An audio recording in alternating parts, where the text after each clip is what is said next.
Hello, friends. Happy Sunday. We continue from page 128 then to 136. Not a very big passage, but I'm keeping this one quite concise. And the reason is, well, I'll give you some background. So, reading about the plague. I've done a lot of jobs where absolutely horrific stuff is presented as family entertainment, and I've done that happily. I've worked at the London Dungeon, I've done the Ghost Bus tours around London, and I've done Jack the Ripper walks around Aldgate, where the largest plague pit was dug, the plague pit that the narrator visits. I say all that because there is absolutely no way I can present what follows as in any way darkly entertaining. There's no way to horrible histories this, because he talks. What is given is an account and details of what life was like for women giving birth during the plague. And it's just straight up sad. So by no means feel you have to watch this. At the end, there is an account of a particular person's grief that is so extreme it might veer into the comic. Let's see if I can avoid doing that. And here I cannot but take notice that the strange temper of the people of London at that time contributed extremely to their own destruction. The plague began, as I have observed, at the other end of the town, namely in Long Acre, Drury Lane, etc., and came on towards the city very gradually and slowly. It was felt at first in December, then again in February, then again in April, and always but a very little at a time. Then it stopped till May. And even the last week in May there was but 17, and all at that end of the town. And all this while, even so long as till there died above 3,000 a week, yet had the people in Redriff, and in Wapping and Ratcliffe, on both sides of the river, and almost all Southwark side, a mighty fancy that they should not be visited, or at least that it would not be so violent among them. Some people fancied the smell of the pitch and tar, and such other things as oil and rosin and brimstone, which is so much used by all trades relating to shipping, would preserve them. Others argued it because it was in its extremest violence in Westminster and the parish of St. Giles and St. Andrew, etc., and began to abate again before it came among them, which was true indeed, in part. For example, from the 8th to the 15th of August, St. Giles in the Fields, 242. Cripplegate, 886. Stepney, 197. St. Margaret Bermondsey, 24. Rotherhithe, 3. Total this week, 4,030. From the 15th to the 22nd of August, St. Giles in the Fields, 175. Cripplegate, 847. Stepney, 273. St. Margaret Bermondsey, 36. Rotherhithe, 2. Total this week, 5,319. Nota bene, that it was observed the numbers mentioned in Stepney parish at that time were generally all on that side where Stepney parish joined to Shoreditch, which we now call Spitalfields, where the parish of Stepney comes up to the very wall of Shoreditch churchyard. And the plague at this time was abated at St. Giles in the Fields and raged most violently in Cripplegate, Bishopsgate and Shoreditch parishes. But there was not 10 people a week that died of it in all that part of Stepney parish, which takes in Limehouse, Ratcliffe Highway, and which are now the parishes of Shadwell and Wapping, even to St. Catherine's by the Tower, till after the whole month of August was expired. But they paid for it afterwards, as I shall observe by and by. This, I say, made the people of Redriff and Wapping, Ratcliffe and Limehouse so secure, and flatter themselves so much with the plagues going off without reaching them, that they took no care either to fly into the country or shut themselves up. Nay, so far were they from stirring, that they rather received their friends and relations from the city into their houses, and several from other places really took sanctuary in that part of the town as a place of safety, and as a place which they thought God would pass over, and not visit, as the rest was visited. And this was the reason, that when it came upon them they were more surprised, more unprovided, and more at a loss what to do than they were in other places. For when it came among them really, and with violence, as it did indeed in September or October, there was then no stirring out into the country. Nobody would suffer a stranger to come near them, no, nor near the towns where they dwelt. And as I have been told, several that wandered into the country on Surrey side were found starved to death in the woods and commons, that country being more open and more woody than any other part so near London, especially about Norwood and the parishes of Camberwell, Dulwich and Lewsham, where, it seems, nobody durst relieve the poor distressed people for fear of the infection. This notion having, as I said, prevailed with the people in that part of the town was in part the occasion, as I said before, that they had recourse to ships for their retreat, and where they did this early and with prudence, furnishing themselves so with provisions that they had no need to go on shore for supplies or suffer boats to come on board to bring them, I say, where they did so, they had certainly the safest retreat of any people whatsoever. But the distress was such that people ran on board in their fright without bread to eat, and some into ships that had no men on board to remove them farther off, or to take the boat and go down the river to buy provisions where it might be done safely, and these often suffered and were infected on board as much as on shore. As the richer sort got into ships, so the lower rank got into hoys, smacks, lighters, and fishing boats, and many, especially watermen, lay in their boats, but those made sad work of it, especially the latter, for going about for provision, and perhaps to get their subsistence. The infection got in among them and made a fearful havoc. Many of the watermen died alone in their wherries as they rid at the roads, as well as above bridge as below, and were not found sometimes till they were not in condition for anybody to touch or come near them. Indeed, the distress of the people at this seafaring end of the town was very deplorable, and deserved the greatest commiseration, but alas, this was a time when everyone's private safety lay so near them that they had no room to pity the distresses of others, for everyone had death, as it were, at his door, and many even in their families, and knew not what to do or whither to fly. This, I say, took away all compassion. Self-preservation, indeed, appeared here to be the first law, for the children ran away from their parents as they languished in the utmost distress, and in some places, though not so frequent as the other, parents did the like to their children. Nay, some dreadful examples there were, and particularly 2 in 1 week of distressed mothers, raving and distracted, killing their own children, one whereof was not far off from where I dwelt, the poor lunatic creature not living herself long enough to be sensible of the sin of what she had done, much less to be punished for it. It is not indeed to be wondered at, for the danger of immediate death to ourselves took away all bowels of love, all concern for one another. I speak in general, for there were many instances of a movable affection, pity, and duty in many, and some that came to my knowledge, that is to say, by hearsay, for I shall not take upon me to vouch the truth of the particulars. To introduce one, let me first mention that one of the most deplorable cases in all the present calamity was that of women with child, who, when they came to the hour of their sorrows, and their pains come upon them, could neither have help of one kind or another, neither midwife or neighbouring women to come near them.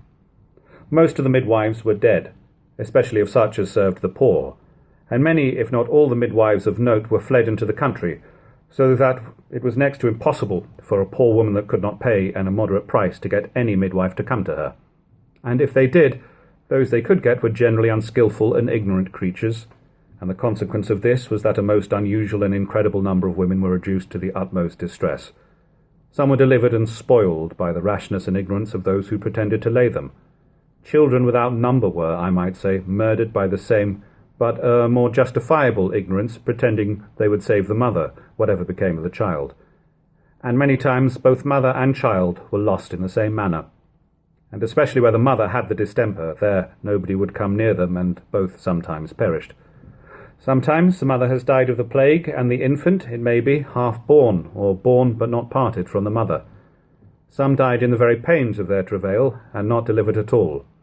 And so many were the cases of this kind that it is hard to judge of them.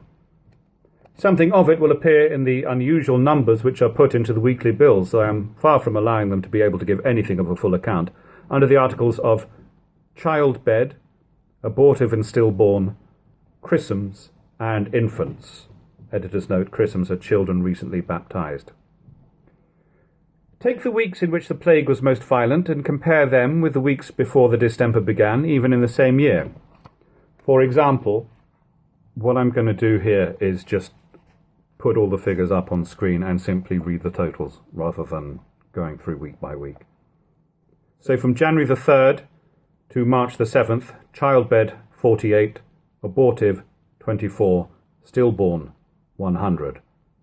And from August the 1st to October the 3rd, childbed 291, abortive 61, stillborn 80. To the disparity of these numbers, it is to be considered and allowed for that, according to our usual opinion who were then upon the spot, there were not 1/3 of the people in the town during the months of August and September as were in the months of January and February. In a word, the usual number that used to die of these three articles, and as I hear did die of them the year before, was thus: 1664, childbed 189, 1665, childbed 625, 1664, abortive and stillborn 458, 1665, abortive and stillborn 617, 1664 total 647, 1665 total 1242. This inequality, I say, is exceedingly augmented when the numbers of people are considered. I pretend not to make any exact calculation of the numbers of people which were at this time in the city, but I shall make a probable conjecture at that part by and by. What I have said now is to explain the misery of those poor creatures above, so that it might well be said, as in the Scripture, Woe be to those who are with child, and to those which give suck in that day. For indeed it was a woe to them in particular. I was not conversant in many particular families where these things happened, but the outcries of the miserable were heard afar off. As to those who were with child, we have seen some calculation made. 291 women dead in childbed in 9 weeks, out of 1/3 part of the number of whom there usually died in that time but 84 of the same disaster. Let the reader calculate the proportion. There is no room to doubt but the misery of those that gave suck was in proportion as great. Our bills of mortality could give but little light in this, but yet some it did. There were several more than usual starved at nurse, but this was nothing. The misery was where they were first starved for want of a nurse, the mother dying and all the family and the infants found dead by them, merely for want. And if I may speak my opinion, I do believe that many hundreds of poor helpless infants perished in this manner. Secondly, not starved, but poisoned by the nurse. Nay, even where the mother has been the nurse, and having received the infection, has poisoned, that is, infected the infant with her milk even before they knew they were infected themselves. Nay, and the infant has died in such a case before the mother. I cannot but remember to leave this admonition upon record, if ever such another dreadful visitation should happen in this city, that all women that are with child or that give suck should be gone if they have any possible means out of the place, because their misery, if infected, will so much exceed all other people's. I could tell here dismal stories of living infants being found sucking the breasts of their mothers or nurses after they have been dead of the plague. Of a mother in the parish where I lived, who, having a child that was not well, sent for an apothecary to view the child, and when he came, as the relation goes, was giving the child suck at her breast, and to all appearance was herself very well. But when the apothecary came close to her, he saw the tokens upon that breast with which he was suckling the child. He was surprised enough, to be sure, but not willing to fright the poor woman too much, he desired she would give the child into his hand. So he takes the child, and going to a cradle in the room, lays it in, and opening its clothes, found the tokens upon the child too. And both died before he could get home to send a preventive medicine to the father of the child, to whom he had told their condition. Whether the child infected the nurse mother or the mother the child was not certain, but the last most likely.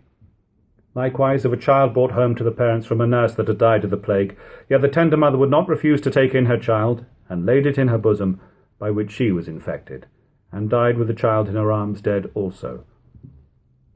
It would make the hardest heart move at the instances that were frequently found of tender mothers tending and watching with their dear children, and even dying before them, and sometimes taking the distemper from them and dying, when the child for whom the affectionate heart had been sacrificed has got over it and escaped.